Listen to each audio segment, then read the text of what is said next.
Hi, welcome to our two-part series on the July Revolution of Bangladesh. I'm Tamoha Siddiqui, a lecturer from North South University, and I'm bringing this session to you in collaboration with Shodheshwar, a Bangladeshi publication based in Norway. The team and I had the privilege of interviewing private university students of Bangladesh who played an active role during the month of July. In speaking to the students, we were able to unearth their motivations for joining the uprising, as well as hear harrowing stories of the violence and oppression that they endured at the hands of the former government. We were also able to take inspiration from the courage, determination, and commitment that they showed in order to ensure justice and freedom for all Bangladeshis.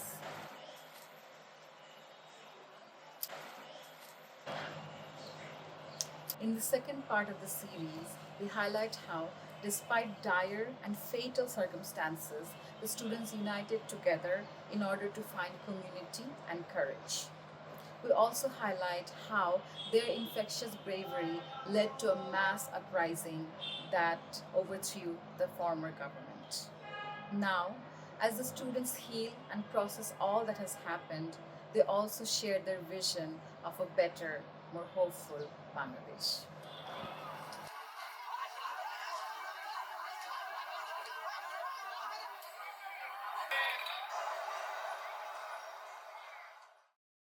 স্টুডেন্টরাও বুঝতে পারছিল না যে তারা private varsity স্টুডেন্টরা actually কি তারা join করবে আন্দোলনে নাকি করবে না। সো আমি নিজে একজন প্রাইভেট ভার্সিটি স্টুডেন্ট হয়ে আমি যে কখনো যে বিসিএস পরীক্ষা দিব বা সরকারি চাকরি করব এমন কোনো আমার নিজেরও ইচ্ছা আছে বলে আমার কাছে মনে হয়নি। তবে তাদের আন্দোলন এবং তাদের অধিকারটা যে যৌক্তিক ছিল সে কারণেই বেসিক্যালি আমি আমার নিজের মন থেকে আমাকে যখন সাড়া দিয়েছে তখন আমি গিয়েছিলাম। সো আ ১৫ তারিখেও ১ম আন্দোলনে আমি অংশগ্রহণ করি এবং আমি ১৬ তারিখেও অংশগ্রহণ করি।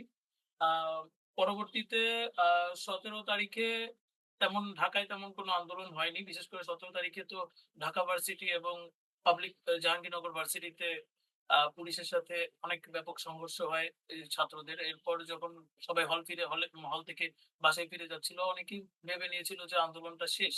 কিন্তু আমাদের প্রাইভেট ভার্সিটির স্টুডেন্টরা এরকম অত্যাচার, আবু সাঈদের মৃত্যু সহ আ সত আ ১৬ তারিখে ৬ থেকে ৬ জন স্টুডেন্টের মৃত্যু দেখে অ্যাকচুয়ালি তারা কেউ আ ঠিক থাকতে পারেনি বা তাদের অ্যাকচুয়ালি অনেকেই মেন্টাল ট্রমাটাইজড হয়েছে যে আমাদের মতোই স্টুডেন্ট একটা জায়গায় মারা যাচ্ছে। সো বেসিক্যালি এই দিনটা থেকেই আমরা আন্দোলনে এই যে আমাদের মনোভাব এখান থেকে আমরা আন্দোলনে যোগদান করি। আমরা সবাই জানি আমাদের স্টার্ট হয়েছিল ১৫ তারিখ হয়তোবা বিকেল থেকে। যদিও ১৬ তারিখ থেকে হচ্ছে আমাদের মূল আন্দোলনটা শুরু প্রাইভেট ইউনিভার্সিটির। কিন্তু তার আগে পর্যন্ত আমরা যেটা জানি যে ৫ তারিখ থেকে ১৫ তারিখ অবধি ঢাকা ইউনিভার্সিটি, জাহাঙ্গীরনগর ইউনিভার্সিটি যতগুলা পাবলিক ইউনিভার্সিটি আছে যে রেপুটেড গুলা, ওদের বিরুদ্ধে অন্যায়ভাবে আক্রমণ করা হয়। ইভেনচুয়ালি সবচাইতে বেশি আক্রমণ করা হয় ঢাকা ইউনিভার্সিটি আর হচ্ছে জাহাঙ্গীরনগর ইউনিভার্সিটিতে। তো তখন হচ্ছে আমার যারা ফ্রেন্ড সার্কেল জাহাঙ্গীরনগর ইউনিভার্সিটিতে পড়াশোনা করছে অথবা ঢাকা ইউনিভার্সিটিতে পড়াশোনা করছে তাদের সাথে যখন আমরা কনভারসেশন করি, মানে তাদের ভয়াবহতা তখন আমরা শুনি। তখন আমাদের মানে বিবেক যখন জাগ্রত হয়, বিবেক জাগ্রত হওয়ার জিনিসটা মানে এটা যখন স্বচক্ষে আমরা দেখতেছিলাম, মানে আমরা নিতে পারতেছিলাম না তখন। তো যখন ১৬ তারিখ হচ্ছে আমাদের ওই সিচুয়েশনটা থেকে হচ্ছে আমরা মূলত আমাদের এই জিনিসটা স্টার্ট করা ফার্স্টলি। যখন হচ্ছে তাদেরকে আমাদের সবাইকেই তো আমাদেরকে অবৈধভাবে বলা হয়েছে যে আমরা রাজাকারের সন্তান, আরো অনেক কিছু বলা হয়েছে। তো তখন হচ্ছে আমাদের স্লোগানটা তো শুরুতে ছিল হচ্ছে কোটা না মেধা। তো আমরা তো ফার্স্ট অফ অল এইটা থেকে শুরু হইছে। তো ১৭ তারিখ মেইনলি হচ্ছে আমাদের ওইদিন এক বন্ধ ছিল আশুরার, বাট তাও আমরা আমাদের প্রসেস চালাইছিলাম। বাট ১৮ তারিখ হচ্ছে আমাদের আন্দোলনটা একটু ভয়াবহ আকারে ধারণ করে আরকি। যেখানে আমাদের আ নর্থ সাউথ ইউনিভার্সিটি থেকে আমরা মূলত যারা ছিলাম অথবা আদার্স ইউনিভার্সিটি সবাই মিলে একত্রিত হয়ে আমরা ব্র্যাক ইউনিভার্সিটি বাড্ডার এখানে আছে আমাদের আন্দোলনটা আমরা ৫টা অব্দি করি আরকি। তো আমাদের মূলত ইন্সপায়ার করা হচ্ছে শুরুতে হচ্ছে সেই ঢাকা ইউনিভার্সিটি অথবা জাহাঙ্গীরনগর ইউনিভার্সিটি। তাদের সাথে এইভাবে মানে অন্যায়ভাবে তাদেরকে মারা হইছিল। তো এইটা থেকে হচ্ছে শুরু হচ্ছে আমাদের এই ইভেন্টটা শুরু করা আরকি। এটা হচ্ছে আমার তরফ থেকে ফার্স্ট। আমার ক্ষেত্রে হচ্ছে যে আমার বাসা তো ওয়ারিতে। ওয়ারিতে মানে ঢাকা বিশ্ববিদ্যালয়ের অনেক কাছাকাছি আমার এখান থেকে ৩০ মিনিটে হেঁটে যাওয়া যায়। তো আগে শুরুর দিকে তেমন একটা আন্দোলনে মানে যাই নাই। কারণ ওটা নিয়ে আমার তেমন একটা মাথা ব্যথা ছিল না। না থাকাই স্বাভাবিক। আ পরবর্তীতে মানে যেদিন আরকি রাজাকার বিষয়টা বলল তো ওইদিন আরকি জিনিসটা একটু মানে রাগ হইলো যে না এই কথাটা উনি কিভাবে বললেন। অন্যকে বললে হয়তোবা তেমন একটা লাগতো না। ওবায়দুল কাদের ওরা সারাদিনই উল্টাপাল্টা বলতেছিল ওইরকম লাগে। কিন্তু যখন টপ পজিশন থেকে কেউ এমন কিছু বলে তো ওইটা একটু লাগা পরদিন হচ্ছে হলো আমি এনএসইউ তে আন্দোলনে যাই ১৫ তারিখ। এনএসইউ তে যাওয়ার পর এনএসইউ তে তেমন কিছু হয় নাই। বসুন্ধরা গেটে আরকি হালকা ইয়ে হয়েছিল। তো ওইখান থেকে বাসায় আসার পর আগের দিন রাতে কিন্তু ঢাকা ইউনিভার্সিটির স্টুডেন্টদেরকে উম মারা হচ্ছিল আরকি। ছাত্রলীগের ওরা অনেক মারধর করছিল। না আগের দিন রাতে হচ্ছে রাজাকার আমি কে তুমি কে ওইটা বলে হচ্ছে হলো স্লোগান দিচ্ছিল আরকি রাতে। আর পরের দিন সকালে সম্ভবত ঢাকা ইউনিভার্সিটির স্টুডেন্টদেরকে ছাত্রলীগের ওরা মারতেছিল। তো ওইদিন বিকালে হচ্ছে হলো একটা সভা ছিল ইয়ের, সমন্বয় একটা বলছিল যে ওইদিন নাকি একটা রোড ম্যাপ দিবে। তো আমি বাসায় আসার পর আমার ফ্রেন্ডরা বলতেছে যে চল যাই ওইখানে ঢাকা ইউনিভার্সিটিতে। তো গেলাম। যাওয়ার পর দেখলাম যে ওদিকে পুরা একদম মানে একটা ফিলিস্তিনের মাঝে কিছু আমরা মানে ফটো দেখি না ফেসবুকে ওইরকম অবস্থা ছিল যে ইটের গুঁড়া পড়ে আছে, কাঁচ ভাঙা পড়ে আছে, তারপর হল সব ভাঙা-টাঙা মানে এরকম একটা অবস্থা। সেখানে যুদ্ধ অবস্থা মনে হচ্ছে। তো এখানে যাওয়ার পর আমরা দূর থেকে দেখতেছি কি অনেকগুলা মানুষ গ্যাদার হয়ে আছে। তো আমরা একবার ভাবতেছি ওরা কি ছাত্রলীগ নাকি সাধারণ স্টুডেন্ট। তো এরকম আরকি আস্তে ভেরিফাই করতে সামনের দিকে গেলাম। গিয়ে দেখলাম যে ওরা সাধারণ স্টুডেন্ট। তো যাওয়ার পর দেখলাম যে মোটামুটি পুরা এলাকা সাধারণ স্টুডেন্টে ডমিনেট করতেছে। কারণ ছাত্রলীগরা ঢুকতে পারে না। কিন্তু ঐদিন বিষয়টা এমন ছিল যে ঢাকা ইউনিভার্সিটি একটা দুর্গ ছিল। ঢাকা ইউনিভার্সিটি ঢোকার তো অনেকগুলো রাস্তা আছে। মোটামুটি ৭-৮ টা রাস্তা আছে। তো স্টুডেন্টরা কি করছিল? ঢাকা ইউনিভার্সিটির স্টুডেন্ট প্লাস আমরা যারা এক্সটার্নাল ছিলাম আরকি সবাই একসাথে মানে প্রতিটা প্রবেশ পথ যেখানে আছে, যেখানে ঢুকা যায় প্রত্যেকটা প্রবেশ পথে ৪০০-৫০০ স্টুডেন্ট করে দাঁড়ায় পাহারা দিচ্ছিল যেন কোন ছাত্রলীগ ভিতরে না ঢুকতে পারে। প্লাস পুলিশ যেন না ঢুকতে পারে। মানে দুর্গটা আরকি প্রটেক্ট করতেছিল এরকম একটা অবস্থা। সবাই মিলে। তো আমিও একটা প্রবেশ পথে ঢুকে যাই আমার ফ্রেন্ডদের সাথে। তো ওইদিন কি হইতেছিল ছাত্রলীগ মানে একটা বাইক বা বাইরে থেকে যারাই ভিতরে ঢুকতেছিল ওদের ফোন চেক করতেছিল মানে সাধারণ স্টুডেন্টরা ফোন চেক করে দেখতেছিল যে ওরা কি ছাত্রলীগের কোনো পায় কিনা বা ওরা কি ভেতরে এসে কোনো আকাজ করতে পারছে কিনা। তো এভাবে ধরে হয়েছিল কি মানে যদি আইডেন্টিফাই করতে পারছে যে ওরা ছাত্রলীগ তো ধরে হয়েছিল গণধোলাই দিছে। গণধোলাই দিছে তারপর বাইক থাকলে বাইকটা পুড়াই দিছে এরকম। আমিও ওখানে ছিলাম। আমি কয়েকজন বেশি গরম লাগে। তারপর হচ্ছে ওইদিন আরকি আমি ফার্স্ট টাইম হাতে লাঠি নিয়ে কাউরে মারি। এর আগে আমার কোনদিন মানে মারার কোনো এক্সপেরিয়েন্স ছিল না।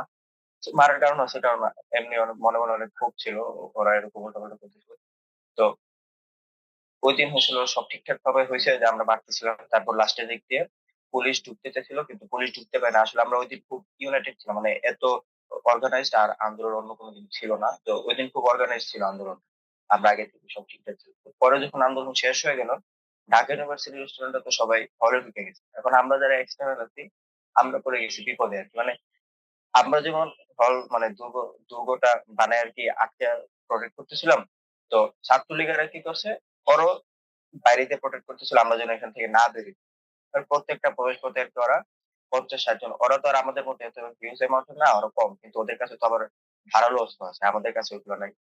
তারপর ওদের কাছে আগ্নেয়াস্ত্র আছে, পিস্তল বন্দুকও আছে ওদের কাছে। তারপর ওদের কাছে পুলিশের সাপোর্ট আছে। সবকিছু আছে। তো আমাদের বাসা তো ওয়ারি আমরা আসবো হলো চান সার্কেলের সামনে দিয়ে। তো আমার সাথে যে ২ জন ফ্রেন্ড ছিল, তারপর আরো এক্সট্রা অনেকে ছিল। তো ওরা আরকি চিন্তা ভাবনা করতেছে কিভাবে বের হবে। তো আমরা আমাদের হাতে লাঠি যেগুলো ছিল সব ফেলে দিছি যেন না বুঝে। তারপর হাত পা ধুয়ে আসলাম যেন না বুঝে আমরা প্রতিষ্ঠিত ছিলাম। সবকিছু একদম নরমাল হওয়ার চেষ্টা করছি। তারপর রিক্সায় উঠলাম। রিক্শাওয়ালাকে বললাম যে সামনে যাত্রী সব কান দিয়ে চলে যাবে তুমি যেন না দেখি। তো তারপরেও হইছে কি মানে আমরা যখন চাঁদপুরের সামনে আসলাম আমরা ৪ জন ছিলাম একটি রিক্সায়। ৪ জন চাঁদপুরের সামনে যখন আসলাম তা আমাদের দেখলাম যে একটা ছেলেকে সবাই মানে পালায় পিটাইতেছে।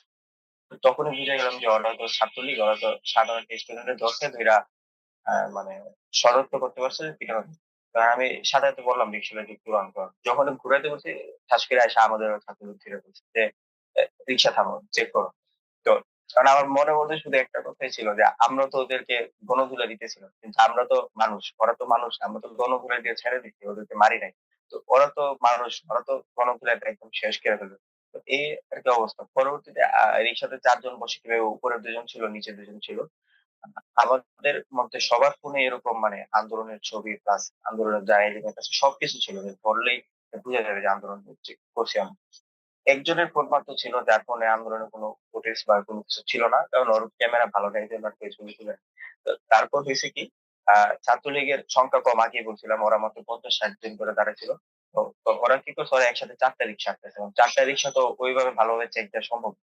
তো ও কি করছে মানে আমাদের রিক্সার কাছে ২ জন আসছে। ২ জন আইসা আ যে পাশে যে মোবাইলটাতে মানে কোনো কিছু নাই মানে কাকতালীয়ভাবে ভাগ্যের ইয়েতে আরকি। তো যার মোবাইলে কিছু নাই ওই পাশে ধরছে। ধরার পরে মোবাইলটা চেক করল। চেক করার পর দেখলো যে ওর ফোনে কিছু নাই। তো আমাদের ফোন যখন চেক করতে যাবে তখন হইছে হলো আ ওর ইয়ার একটা কল আসলো ওর বড় ভাইয়ের কাছে। তো চলে গেলাম। পরে আর চেক করতে পারে নাই। তো ঐদিন কোনভাবে বেঁচে গেছি। From a private university students, I don't think we get that much exposure, and also আমাদের ওই স্পেসটাও থাকে না যে আমরা একটা মুভমেন্ট করব বা আমরা ওখানে দাঁড়াবো।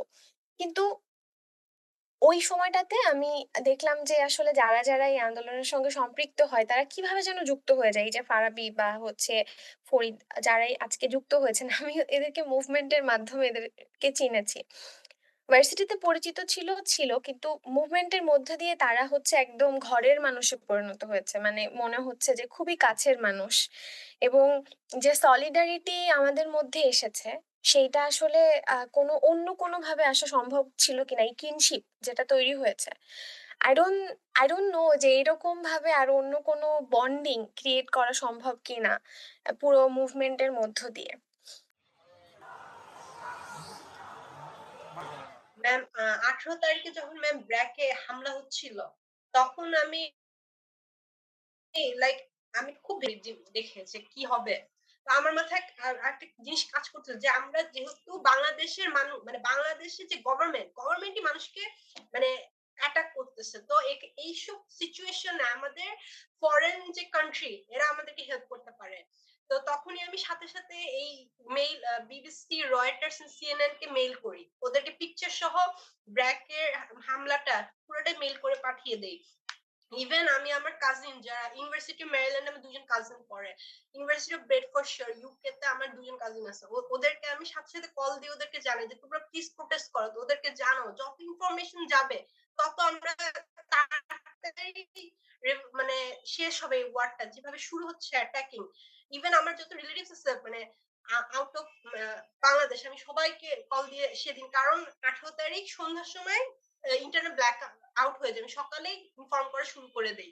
যখন আমরা ইন্টারনেট ব্ল্যাক আউট হয়ে গেলাম, তারপর তো আমরা ইনফরমেশন শেয়ার করতে পারলাম না।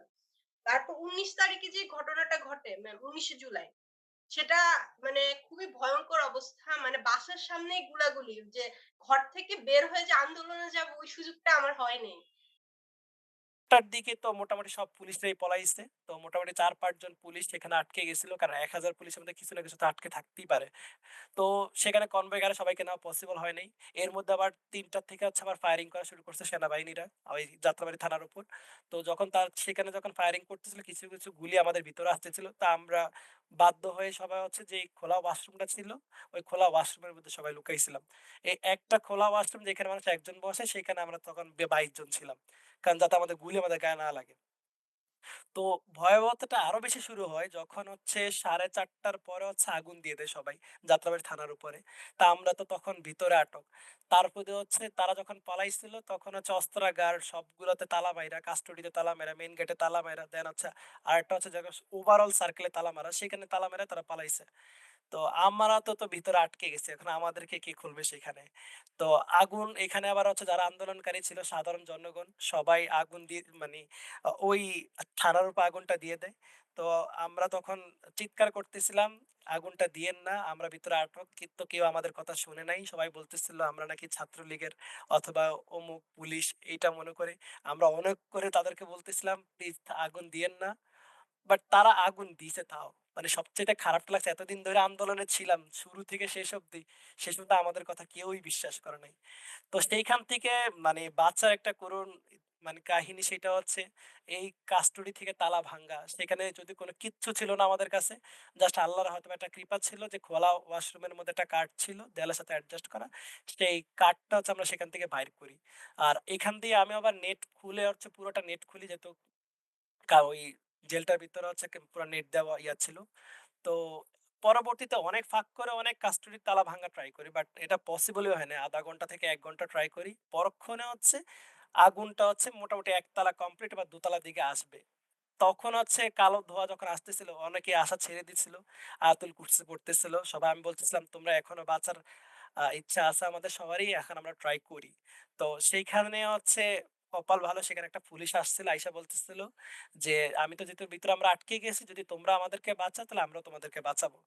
তো উনি আসলে ওনার রাইফেল থেকে তখন আমরা বলছি, "অবশ্যই আপনাকে বাঁচাবো।" উনি ২ টা গুলি করে বাট তাও তালা ভাঙে নাই। উনি আবার চলে গেছে। তখন হচ্ছে এবার কালো ধোঁয়া আরো ভিতরে ঢুকতেছিল। তো তখন হচ্ছে আমরা চিৎকার এত জোরে চিৎকার করতেছিলাম ২২ জন। তো ওরা আর নিতে পারতেছিল না। তো পরবর্তীতে আইসা ও আমাদের হাত থেকে কাঠটা নিয়ে হচ্ছে কয়েকটা বাড়ি দিল। কপাল ভালো ছিল যেহেতু এত কিছু হয়েছে তালার উপরে, তো তালাটা ভেঙে গেছিল। তো তখন হচ্ছে যখন আমরা বের হয়ে যাই দেখি হচ্ছে মেইন গেটেও তালা দিয়ে দিছে। বিভিন্ন জায়গাতে তালা দিয়ে দিছে। তা আমাদের সাথে মেক্সিমাম আর কি করছে? তা আমার ফোন অথবা ভিতরে ছিল আমি আর ফোনটা বাইর করতে পারি নাই। মেক্সিমাম চলে গেছে যাত্রাবাড়ি থানার হচ্ছে উপরে। কারণ নিচে দিয়ে কেউই যাবে না যেহেতু আগুন ছিল। আর যদি মেইন গেট দিয়ে যদি সবাই পালায়ও, সেখানে সবাইকে মেরে ফেলবে। যেহেতু অলরেডি সেখানে ১২ থেকে ১৫ জনকে মেরে ফেলছে। এইগুলা ছবিগুলা প্রত্যেকটা আমি তুলছি। আমার ফোনে সবগুলা আছে আরকি। তো পরবর্তীতে ওই মেইন গেটে তালা ভাঙার জন্য হচ্ছে আমি কয়েকটা রাইফেল দেই। সাথে আমাদের সবাই রাইফেল নেয়। সর্বোচ্চ ট্রাই করি ভাঙ্গার আগুনের মধ্যে দিয়ে যায়া। কিন্তু পরবর্তীতে ভাঙতে আমরা সচেষ্ট হই। পরবর্তীতে যখন এটা খুলছিলাম দেখি সেনাবাহিনীরা এখনো ফায়ার করতেছে। ওই ফায়ারিংটা তখন আমাদের দেয়ালে বারবার ছেদ করতেছিল। তখন হচ্ছে আমরা লেফট সাইড দিয়ে পালাই। যেহেতু মেইন গেট দিয়ে যদি আমরা পালাই, যদি কাউকে বাঁচিয়ে রাখে নাই, তা আমাদেরকেও বাঁচিয়ে রাখবে না। It's normal. কেউ তখন আমাদের কথা শুনবেও না। যখন পিছন দিয়ে পালাই, তখন দেখি হচ্ছে তখন আমার শরীরের উপর দিয়ে আরেকজন ভর করে কাঁটার তারের দেয়াল টপকায়। টপকাইতে আমার ডান হাতটা পুরো ভেঙে গেছে। তো যান বাঁচানো যখন ওর ভাঙ্গা হাত দিয়ে হচ্ছে দেয়ালটা টপকানোর ট্রাই করি। ওই তখন হাতটা মানে এত পরিমাণ জখম হইছে, তখন একটা বিল্ডিং এর দোতলায় উঠি, সেখান থেকে ৩ তলায় উঠি। ওই ৩ তলা থেকে কিন্তু আমি লাফ মারছি। লাফ মারার পরে আমার মানে এক সাইড পুরো মানে অপস। সেইখানে আবার আরো ৪-৫ জন আসছে মারার জন্য। যে আমরা যেহেতু থানার ভিতর থেকে পলাইছি তার মানে আমরা পুলিশ অথবা আমরা ছাত্রলীগের। তো পরবর্তীতে যখন ওরা আমাদের উপর মারা শুরু করে, মানে আমি তো সেখানে আবার একা ছিলাম। তো আমি তাদেরকে অনেক করে বোঝানোর ট্রাই করি, "ভাই আমি স্টুডেন্ট, আমি কানাডিয়ান ইউনিভার্সিটি বলেন সবগুলো ইউনিভার্সিটি আমি শুরু থেকে আন্দোলনে ছিলাম।" অনেক বোঝানোর ট্রাই করি। কিন্তু আমার মানে ওই সময় পরনে ছিল কালো পোশাক। তো ওইজন্য ওরা বলতেছে, "তুমি র‍্যাবের সদস্য।" কিন্তু আমার মানিব্যাগে তখন আবার একটা ছবি পাইছে ওরা। সেখানে সেটা দেখা যাচ্ছে স্কাউটের ছবি। তা আমি ওইটা শখ করেই রাখছিলাম। তো স্কাউটের ছবিগুলো আমি আগে বলছি এটা নরমালি পুলিশদের মতনই ড্রেস আপ। তো পরবর্তীতে এরা আমাকে বলতেছে এবার কনফার্ম হয়ে গেছে যে আমি পুলিশ। তো এবার তো মারবেই। মানে মেরে ফেলার মতো অবস্থা। তখন হচ্ছে আল্লাহর রহমতে একটা স্টুডেন্ট আসে, আইসা তাকে আমি সব ডিটেইলস এ বলি, যাকে আমাকে সে বাঁচে। এই মারার মধ্যেই তো হচ্ছে সে আমাকে তার বুকে করে এখান থেকে বলে, "ভাই আপনি পলান নাহলে কেউ আপনাকে বাঁচাবে না।" তখন আমি নিজের জান বাঁচানোর জন্য দৌড় মারি আরকি। হচ্ছে ১৬ তারিখের কথা বলছি। ১৭ তারিখ বন্ধ ছিল আশুরা এবং ম্যাম এখানে একটা জিনিস নোট করতে চাই যে আমাদের প্রোটেস্টের যতগুলো যে আমরা কবে কি করব, কিভাবে প্রোটেস্টের জিনিসপত্রগুলো অ্যানাউন্সমেন্ট করব। এই সবকিছুগুলো মানে সবকিছু আমরা আমাদের আমরা হচ্ছে গিয়ে গুছাতাম রাতের বেলা বসে। এবং সেই অ্যানাউন্সমেন্ট গুলো বিভিন্ন গ্রুপ গুলোতে পোস্ট করতাম। যে হ্যাঁ, কালকে আমাদের এই সময়ে এই টাইমে হচ্ছে গিয়ে এখানে আমরা সবাই একত্রিত হব। এবং ১৭ তারিখ আশুরার কারণে আমরা অফ রাখি। যেটা সেন্ট্রাল থেকেও বলা হয় এবং আমরা সেন্ট্রালের সাথে সমন্বয় করেছিলাম। এবং ১৮ তারিখ যেটা সাখাওয়াত ভাইয়া বললেন, ১৮ তারিখ খুবই ভয়াবহ আকার ধারণ করেছিল। কারণ ১৮ তারিখ আমরা যখন জানতে পারি ১ম যে ব্র্যাকেও অ্যাটাক করেছে, তখন আমরা সবাই মিলে ব্র্যাকের উদ্দেশ্যে রওনা দেই। এবং ওই দিনটা তো অনেক বেশি অ্যা বলবো যে সব মেসড আপ হয়ে গিয়েছিল। আমরা সবাই দলছুট হয়ে গিয়েছিলাম। আমরা কে কোথায় আছে আমরা জানতে পারিনি। এবং আমি গিয়ে আমার ফ্রেন্ড জিহাদকে আম ব্র্যাকের ইমার্জেন্সিতে গিয়ে খুঁজে পেয়েছিলাম। তো এই হচ্ছে গিয়ে ম্যাম আমাদের শুরুটাই হয়েছিল ম্যাম ১৫ তারিখ থেকে এবং আ মেইনলি ১৪ তারিখেই আমরা হচ্ছে রাতের বেলা প্ল্যান সাজাই যে আমরা ঠিক আছে কালকে থেকে নামবো। কিন্তু ১৫ তারিখে খুবই কম স্টুডেন্ট ছিল। আমরা আই গেস আমরা হচ্ছে গিয়ে ১০০ জন স্টুডেন্ট নিয়ে শুরু করেছিলাম। সেটা ১,০০,০০০ হতেও সময় লাগেনি সত্যি বলতে ম্যাম। আলহামদুলিল্লাহ। ১৬ তারিখে আমি হচ্ছে যে আন্দোলনে জয়েন করছিলাম বসুন্ধরা গেটে। ওখানে আমি আসলে নাফসিন আপুকে দেখে খুব ইন্সপায়ার্ড হয়েছিলাম। মানে দুপুরের সেদিন অনেক রোদ ছিল।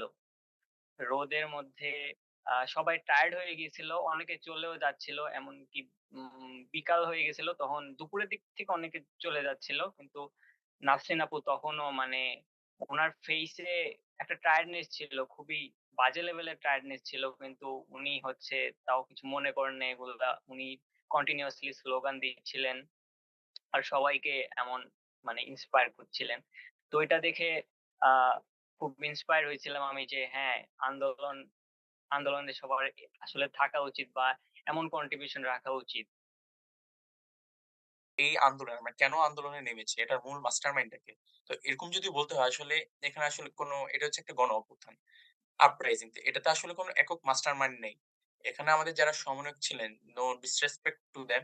তো তারা ছিলেন তাদের অনেক অবদান আছে এখানে। যেমন বাংলা ব্লকেড বা আপনার কমপ্লিট শাটডাউন বা লং মার্চ টু ঢাকা এরকম যে পুরা আপনার পপুলার কিছু তারা যে একটা ইনিশিয়েটিভ নিয়েছিল এগুলোর জন্য কিন্তু আমরা পরবর্তীতে ওখানে যেতে পেরেছি। নাহলে কিন্তু আমরা পারতাম না। তো এগুলা কিন্তু মেস পিপলদের ভিতরে একটা মানে মোটামুটি হচ্ছে অনেক ইন্সপিরেশন তারা দিছে। কিন্তু এখানে কিন্তু কোন একক মাস্টারমাইন্ড নেই। তাদের অবদান আছে এটার প্রতি কিন্তু একক কোনো কিন্তু মাস্টারমাইন্ড নেই। মাস্টারমাইন্ড আছে অবশ্যই আছে কিন্তু কারা? মাস্টার যারা মানে অলরেডি শহীদ হয়েছে, যারা আহত হয়েছে। আবু সাইদ যদি না মরতো আমরা কিন্তু আমি নামতাম না। আমি হয়তো ফেসবুকে হচ্ছে মোটামুটি প্রতিবাদ করতাম যে না মানে প্রতিবাদ করে যেতাম আমার পক্ষ থেকে। কোন না কোন পোস্ট শেয়ার দিয়ে বা স্টোরি দিয়ে বা আমার মতামত জানাই। কিন্তু আবু সাইদ মারা গেছে তো এটা অবশ্যই মানে আমাদের সবারই স্টুডেন্ট কেন মারবে? আমি অধিকার চাইতে গেছি যার কারণে আমাকে মেরে ফেলবে। এর জন্য কিন্তু আমরা মাঠে নেমেছি। তো মুগ্ধ মারা গেছে তার জন্য কিন্তু আমরা মাঠে নেমেছি। ফারহান ফায়াজ যে এখনো মানে 18 ক্রস করেনি একজন কলেজ স্টুডেন্ট সে মারা গেছে তাই কিন্তু আমরা মাঠে নেমেছি। তারা যদি না মরতো আমরা কিন্তু মাঠে নামতাম না। তো যদি বলা হয় যে মাস্টারমাইন্ড কারা তারাই কিন্তু মাস্টারমাইন্ড যে তাদের জীবনের স্যাক্রিফাইস করে তারা হচ্ছে মানে আমরা নেমেছি আমাদেরকে নামাইছে যার কারণে কিন্তু আমরা একটা স্বৈরাচারকে আমরা বিদায় করতে পারছি। আমি যা মনে করি যে আমাদের মধ্যে অনেকে হয়তো একটু ভীতু টাইপের বা অনেক কিছু ছিল। তো এই আন্দোলনের পর আর কি আমরা সবাই অনেক সাহসী হয়ে গেছি। মানে অনেকে আছে যারা জীবনে হাতে লাঠি নেয় নাই, ইট নেয় নাই বা ককটেল নেয় নাই। তো ওরা এগুলো নিয়ে অনেক মারামারি করতে শিখে। তারপর ভালো হয়েছে আর কি। একটা পজিটিভ ইমপ্যাক্ট তো রাখছে।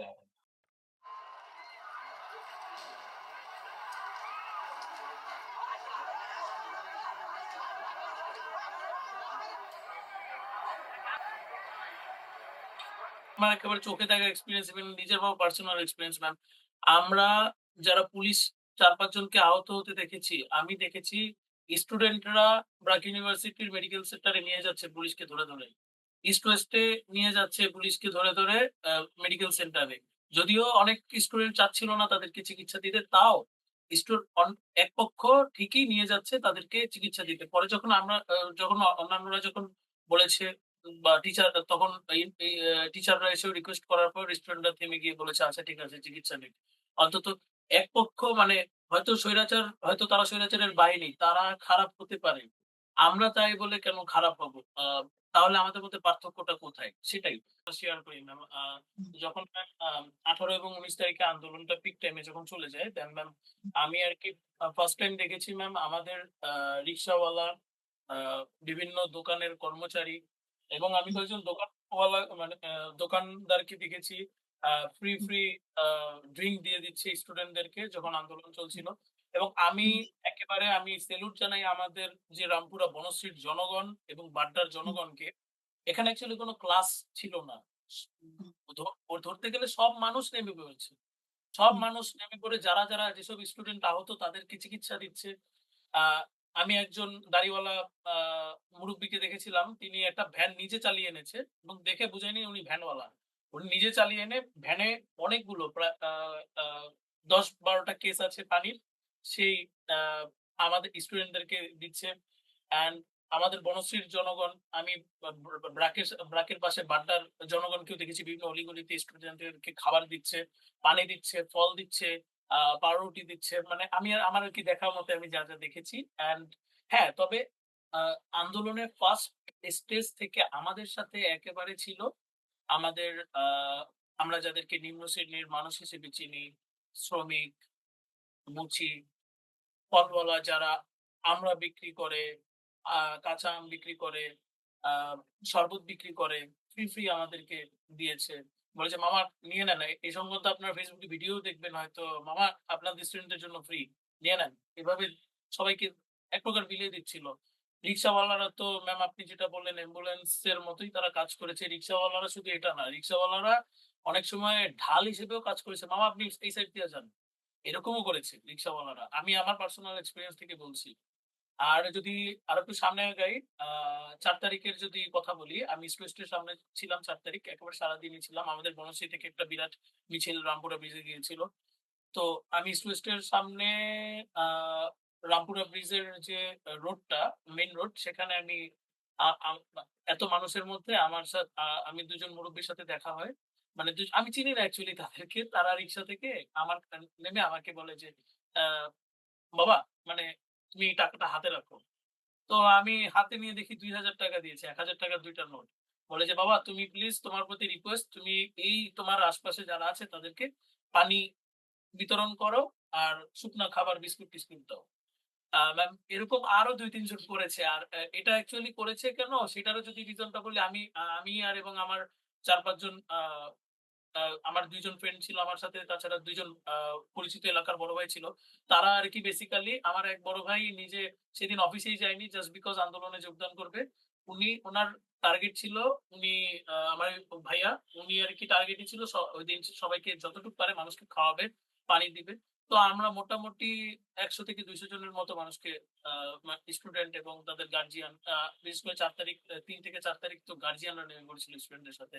গার্ডিয়ানদেরকে, স্টুডেন্টদেরকে আমরা পানি দিয়েছি, বিস্কুট দিয়েছি। আ এটাই যে অ্যাকচুয়ালি যে কোথা থেকে যে সাহায্য এসে পড়ে এটা পুরাপুরি আনসার্টেইন ছিল। অ্যান্ড আমি বলব আ ফার্স্ট থেকে নিম্ন শ্রেণীর মানুষরাই আমাদের সাথে ছিল। এখন মানে পরবর্তীতে আন্দোলনটা পুরো দেশের মানুষের চলে গিয়েছে। মানে এখানে আর কোন ক্লাস আ ম্যাটার করে নাই। এখানে সবাই একসাথে এগিয়ে এসেছে। এটাই ম্যাম। অ্যান্ড এটা আমার কাছে খুব ইন্টারেস্টিং লেগেছে যে উম জনতার এরকম আ একসাথে দাঁড়ানো, এটাকে আমি ছাত্র জনতার শক্তি হিসেবে দাবি করি। এবং বাংলাদেশে এরকম, আমি যে বললাম July revolution was the emancipation for all Bengali population. So আমি বেসিক্যালি এটাই বলব যে ছাত্র জনতার যে শক্তিটা, এটাই আ সবচেয়ে বড় একটা প্রভাবক হিসেবে কাজ করেছে আমাদের এই ইমানসিপেশন এর জন্য। Thank you. আমি বলব হচ্ছে সরাসরি হচ্ছে ৫ই আগস্ট নিয়ে। তো ৫ই আগস্ট হচ্ছে আমার বাসা হচ্ছে আমাদের যাত্রাবাড়ির এখানে। যাত্রাবাড়ির পাশে।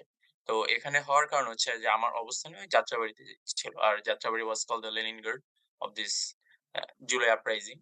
তো ওদিকে আসলে আমি ছিলাম। তো যার কারণে হচ্ছে মানে বুঝতে পারতেছি যে আসলে কেন এখানে এটা বলা হচ্ছে। আমরা প্রায় যখন যাত্রাবাড়িতে এসেছি ১০ টায় এসেছিলাম আমরা। তখন মানে আমরা বুঝতে পারছি যে আসলে নারায়ণগঞ্জ থেকে যেটা আসছিল, যে মিছিলটা আসছিল, এর ৩ আগস্ট, ৪ আগস্ট ওইদিনও আমরা যাত্রাবাড়িতে ছিলাম। তো ওখানে মোটামুটি ৫০০ বা ৬০০ স্টুডেন্ট হবে। সব স্টুডেন্ট। ম্যাথস গুলো তখন হচ্ছে আমাদের সাথে জয়েন করেনি। আদার্স যে ইনস্টিটিউশন ছিল, যে আশেপাশে যাত্রাবাড়ির আশেপাশে যারা ছিল, মোটামুটি ৫ থেকে ৬০০ স্টুডেন্ট হবে। ৪ আগস্টও প্রায় সেম অ্যারাউন্ড ৪০০ থেকে ৬০০ স্টুডেন্ট হবে। তো আমরা ভাবছিলাম হয়তো ৫ আগস্ট যেদিন ওইদিন কারফিউ, তো এরকম হয়তো একটু কম স্টুডেন্ট হতে পারে। তবুও হচ্ছে আমরা একটু মানে টেন্স ছিলাম, যদি স্টুডেন্ট থাকে ওইদিন আবার কারফিউ। তো পুলিশের একটা পারমিশন আছে আমাদের উপর গুলি চালানোর। আর এগুলো সব হচ্ছে student. They all belongs to the highly educated family. এরকম না যে তারা অন্য কোনো থেকে এসেছে। যে মানে মোটামুটি হচ্ছে তারা স্টুডেন্ট এবং হাইলি ফ্যামিলিতে বিলংস করে। তাদের যদি কিছু হয় মোটামুটি হচ্ছে মানে আমাদেরও খারাপ লাগবে যে আমাদের তারা জুনিয়র। তো ঐদিন হচ্ছে যখন আমরা এটা ভেবে আমরা মেইন রোডে যখন উঠি, মানে এলাকা থেকে আমাদের মেইন রোডে যখন উঠি, তখন আমরা দেখি যে ৩ আগস্ট বা ৪ আগস্ট আমরা কি দেখছি? আমরা ৫ আগস্ট ৬০০ স্টুডেন্ট আমরা যাওয়ার প্ল্যান করতেছি। অন দ্যাট টাইম আমরা দেখছি নারায়ণগঞ্জ থেকে যেটা আসছে মোটামুটি ৬,০০০ এর মতো একটা মিছিল। তো আমরা যেহেতু স্টুডেন্ট ছিলাম, তো আমাদের প্ল্যান ছিল ৬,০০০ জন মোটামুটি মানুষ হবে, অসুবিধা নেই, আমরা এর সাথে জয়েন হয়ে যাব। কিন্তু পরে আমার ভুল ভাঙে যে এদের সাথে যে জয়েন হব, এই মিছিলই শেষ হচ্ছে না। নারায়ণগঞ্জ থেকে যে মিছিলটা যাত্রাবাড়ির দিকে এগোচ্ছে, মিছিলই শেষ হচ্ছে না। তো somehow আমরা বাধ্য হয়েছি মিছিলের এক মাঝখানে দিয়ে আমরা ঢুকে পড়ি। ঢুকে পড়ে দেন হচ্ছে আমরা যাত্রাবাড়ির দিকে চলে যাই। তো ওখানে হচ্ছে তখনও ঐদিনও কিন্তু নেট চলে গেছিল। সকাল ৯টা থেকে ফোন নেট আর ওয়াইফাই কোনো কিছু কাজ করতেছিল না। তো তখন ১১টা বাজে হচ্ছে আমরা দেখছিলাম যখন নেট আ আসছে, এই বিজনেস স্ট্যান্ডার্ড একটা হচ্ছে ভ্যালিড নিউজপেপার। তো যখন নেট আসার পর তখন আমি ওখানে দেখতেছিলাম যে ওই শনিয়াকড়া যাত্রাবাড়ি। শনিয়াকড়া হচ্ছে আপনার মেয়র হানিফ ফ্লাইওভার, যাত্রাবাড়ি ফ্লাইওভারের মাথাটা। তো প্রায় দেখতেছিলাম যে প্রায় অ্যারাউন্ড 2 লাখ পিপল। ওই 2 লাখ পিপল হচ্ছে মানে শনিয়াকড়া বা যাত্রাবাড়ি অ্যারাউন্ড ওই সাইডটার ভিতরে। তখন আমরা মোটামুটি ভাবছি না আমাদের সাথে অনেক লোকবল আছে যে কোনো সমস্যা হবে না। তো যখন ২টা বাজে অলরেডি হচ্ছে প্রায় ৩টা বাজে আমরা ওখানে জেনেছি যে অলরেডি হচ্ছে শেখ হাসিনা চলে গেছে।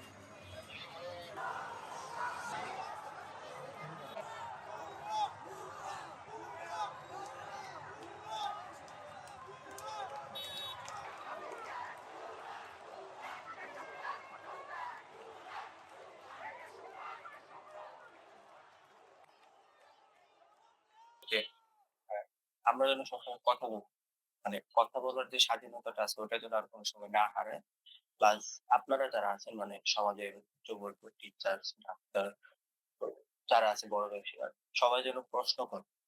যে মানে যত ফেরেশতাই মানে ক্ষমতায় থাকুক প্রশ্ন যেন করে। যেমন এখন ইউনূস আছেন যে উনাকে আমরা অনেকেই অনেকে আবার উনার পূজা শুরু করে দিছে। তো আমার কথা হচ্ছে ইউনূস থাকুক বা যেই থাকুক সবাইকে যেন কোয়েশ্চেন করা হয়। কারণ কোয়েশ্চেন করা অফ হয়ে গেলেই মানে ওনাদের মনে হয়তোবা কোনো অনৈতিক ডিজায়ার চলে আসতে পারে। কোয়েশ্চেন সবসময় চালু থাকতে হবে যে যতদিন আমরা কোয়েশ্চেন করতে পারবো ততদিন হয়তোবা আমরা মানে ঠিক থাকতে পারবো। কোয়েশ্চেন যেদিন অফ হয়ে যাবে ওইদিনই আরকি আবার আগের মতো। তো এটাই হচ্ছে আমার চাওয়া।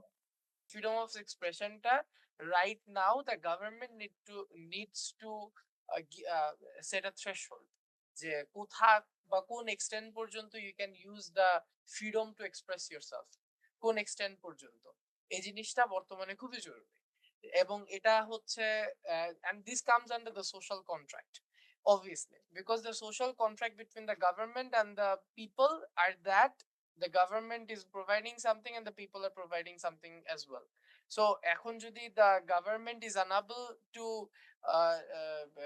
respond to the needs of the people then the government will fail obviously and the government will not be able to respond to the needs of the people if the people just keeps talking all day long so জিনিসটা হচ্ছে যে right now যেটা হচ্ছে খুবই জরুরি সেটা হচ্ছে needs to set the threshold আর সেকেন্ড যে বিষয়টা সেটা হইতেছে যে we need to give a careful look at the constitution so as a general citizen I think we all should bring awareness about the problematic let's say articles of the situation of the penal codes যে জায়গাগুলো নিয়ে আমাদের common সিটিজেনদেরকেও aware হয়ে গভর্নমেন্টকে push করা উচিত আমাদের articles এর যেসব লস গুলো আছে আপনি দেখবেন যে অনেক কালো কালো আইন আছে অনেক কালো আইন যেমন মনে করবেন যে there is something probably article 33 where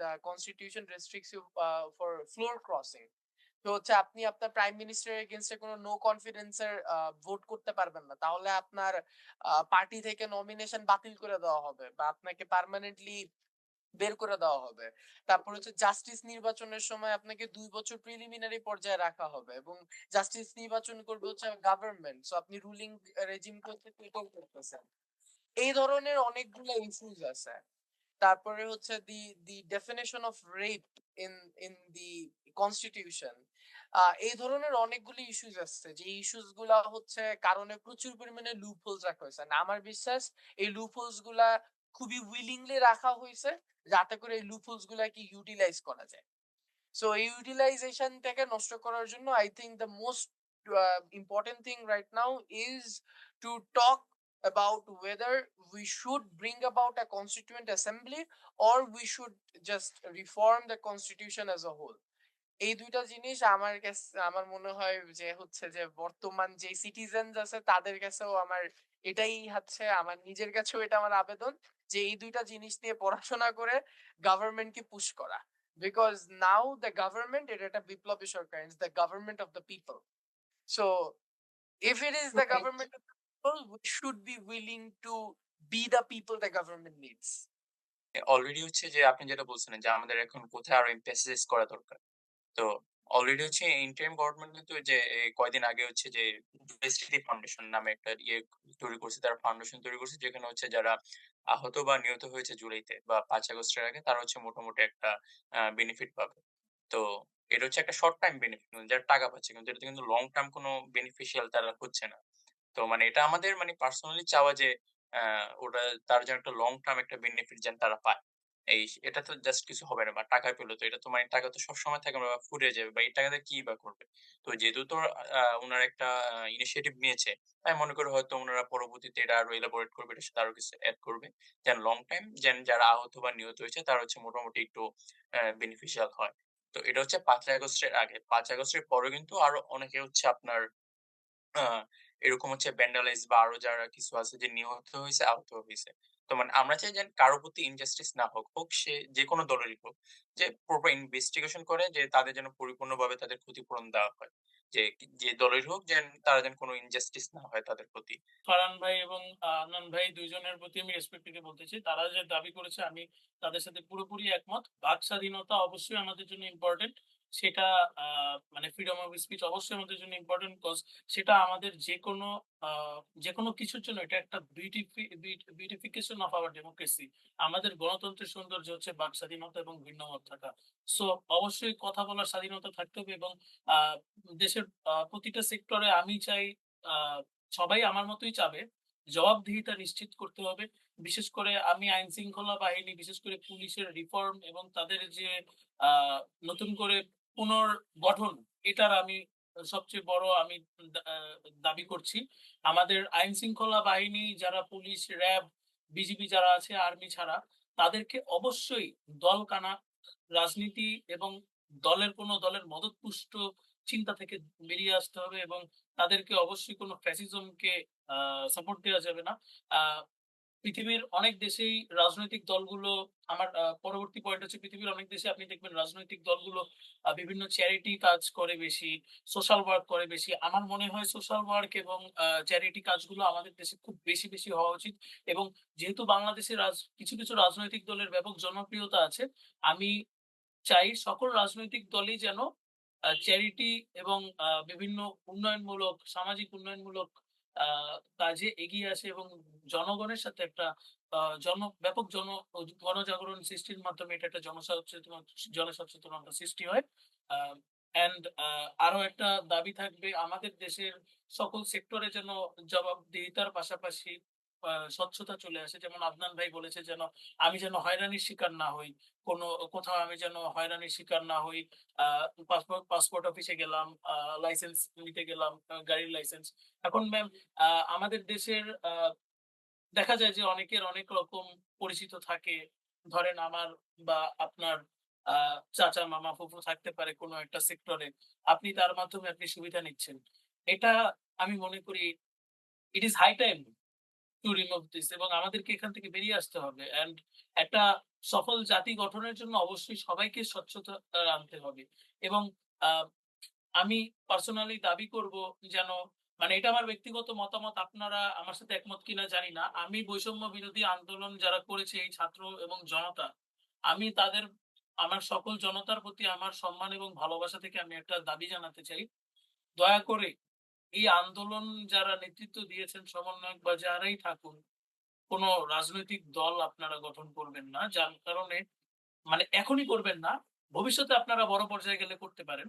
কিন্তু এখনই না করার জন্য আমার একটা মাত্র আ রিকোয়েস্ট থাকবে, কারণ আপনি যদি কোন রাজনৈতিক দল গঠন করেন, আপনার রাজনৈতিক উদ্দেশ্য আছে বলে অনেক জায়গায় খবর ছড়িয়ে পড়বে। অনেকে অনেক রকম মনে করবে।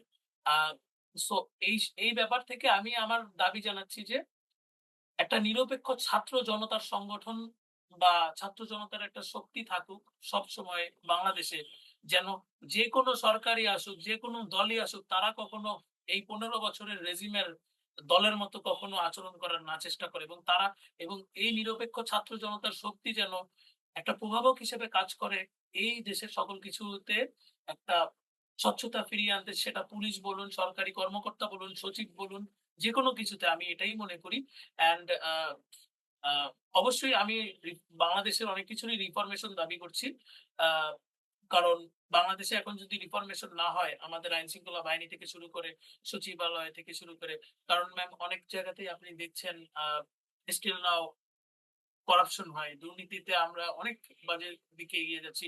দুর্নীতির জন্য আমাদের দেশেরই ক্ষতি হচ্ছে। এটা আল্টিমেটলি সবার কাছে তুলে ধরা দরকার, গণসচেতনতা সৃষ্টি করা দরকার এবং দুর্নীতি রোধে কি করা যায় সেই ব্যাপারে এগিয়ে আসা দরকার এবং অবশ্যই সকল মানে ছাত্র জনতার যে এরকম বড় একটা জুলাই বিপ্লব হয়েছে, এই বিপ্লব থেকেও সরকারি কর্মকর্তা থেকে শুরু করে এদেশের যারা নীতি নির্ধারক যারা আছেন বা ভবিষ্যতে হবেন তাদেরও একটা শিক্ষা নেওয়া দরকার। দেশের মানুষ শান্তি চায়, দেশের মানুষ স্বচ্ছতা চায় এবং দেশের মানুষ ভালো করে বাঁচতে চায়। এটাই। Thank you ma'am. আমি মনে করি যে বর্তমানে মানে কারেন্ট সিচুয়েশনে আমরা জাতিগতভাবে সবথেকে ইউনাইটেড আছি। মানে গত ২ মাস ধরে আমরা দেখছি সবথেকে ইউনাইটেড আছি। তো এটাই বা এখন যেসব রিসেন্ট কিছু ঘটনা হইতেছে, যেমন পাহাড়ে যেসব ঘটনা হইতেছে বা হচ্ছে যে হিন্দুদের উপর যেসব ঘটনা হইতেছে, আমি মনে করি এগুলা পুরাটাই বাইরের একটা প্রোপাগান্ডা বা ষড়যন্ত্র। এইটা আসলে আমাদের সবারই একসাথে রুখে দেওয়া উচিত। কারণ এর মাধ্যমেও আওয়ামী লীগ বা শেখ হাসিনা বলেন তিনি আবার চলে আসতে পারেন। মানে আমার মনে হয় যে উনি বাইরে থেকে এসব করাচ্ছেন আরকি, যে উনার কাছে অন্য কোনো ওয়ে নাই। এইটাই। আর এই রেভলিউশনে আমরা যে নতুন বাংলাদেশ পাইলাম এটাকে আমি আম একটা আ সার্বভৌম বাংলাদেশ হিসেবে দেখতে চাই, যে আগে এই ১৭ বছরে আমরা যে একটা আ ডিপেন্ডেন্ট বাংলাদেশ দেখছি, আম ডিরেক্টলি হোক বা ইনডিরেক্টলি হোক ইন্ডিয়ার উপর, এইটা যেন না থাকে। ইন্ডিয়া তো অনেক ওয়েতে আমাদের ডমিনেট করছে। তার ১ম ইয়েটাই ছিল হচ্ছে ২০০৯ সালের পিলখানার ইনসিডেন্টটা। ওখান থেকেই ডমিনেশনটা একটু প্রভাবিত হলো ইন্ডিয়ার। এই যেই সরকারই আসুক, এই ইন্টারিম গভর্নমেন্ট আসুক, ইন্টারিম গভর্নমেন্টের একটা ইলেকশন হবে। তারপর যেই গভর্নমেন্টই আসুক, সেই গভর্নমেন্টই যেন হচ্ছে আম আগে দেশের সার্বভৌমত্বটাকে প্রায়োরিটি দেয়। আমি এটাই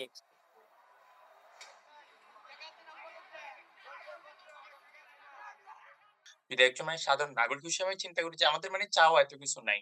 আমাদের চাওয়া কি? আমরা চাই যে আমরা যদি কোন পাসপোর্ট অফিসে গেলাম, আমরা যদি আমাদের লাইসেন্সের জন্য গেলাম, যে আমরা চাই দালাল মুক্ত হবে, সুন্দরভাবে আমরা কাজ কমপ্লিট করে দিয়ে আসবো। আমাদের অত বেশি চাওয়া নাই।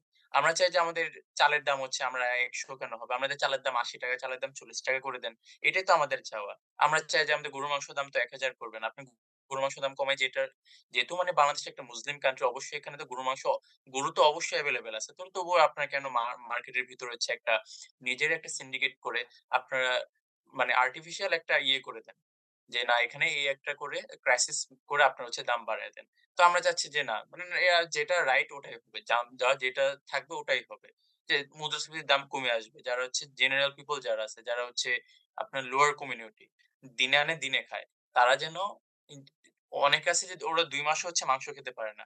ওরা ২ মাস কেন মাংস খেতে পারবে না? ওদের দাম এত কেন আপনি বাড়াবেন? ওরাও তো হচ্ছে আমাদের দেশের সাধারণ নাগরিক। আপনি ওদের কথা চিন্তা করেন, ওদের দিকে একটু তাকান। ওই মুদ্রাস্ফীতির দামটা আপনি কমান। আপনার সবাই পাচ্ছে না, আবার একজন আবার ১০০ কোটি চলে যাচ্ছে। যে ১০০ জনের ভিতরে ওই টাকা ভাগ হয় ১০০ জন একটা পায় আর একজন হচ্ছে ১০০ জনের টাকা পায়। আপনি দুর্নীতি করাপশনটা আপনি বন্ধ করেন।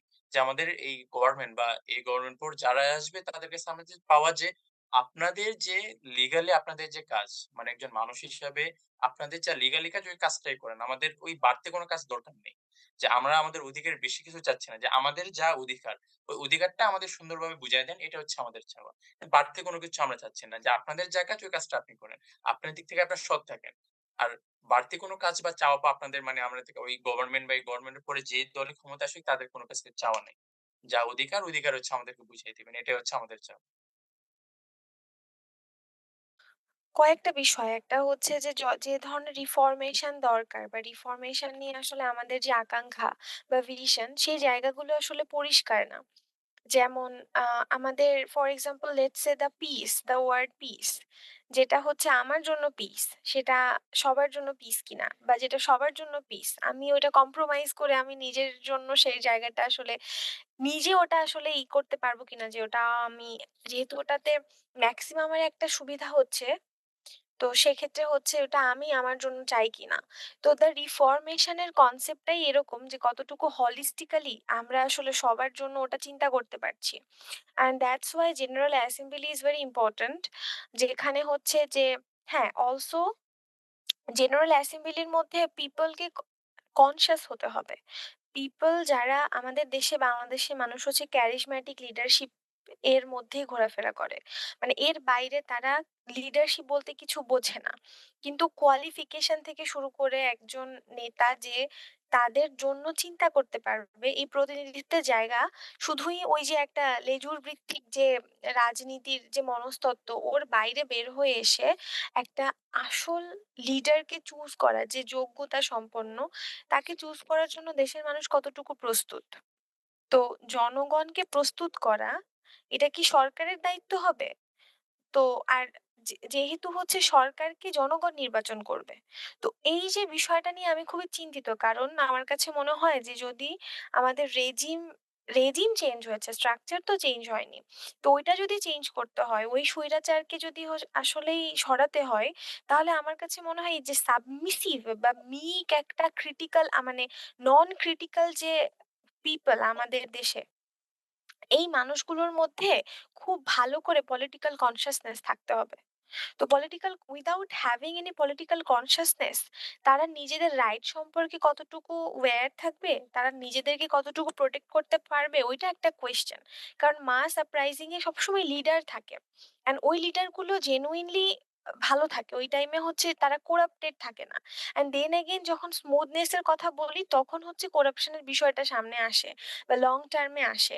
তো যদি আমি অ্যাকাউন্টেবিলিটি এক্সপেক্ট করি তাহলে আমাকে আমার জনগণকে ক্রিটিক্যাল বানাতে হবে, তাদের পলিটিক্যালি কনসিয়াস বানাতে হবে। তো সেটার জন্য আমি কি চিন্তা করছি, সেকেন্ডলি আমি দেখছি যে বাংলাদেশে আপনি জানেন যে সেদিন বাড্ডাতে হচ্ছে আমাদের একজন অ্যালামনাই তাকে স্ট্যাব করা হয়েছে, সে একজন নারী কলিগকে সেভ করার জন্য সে মারা গেছে।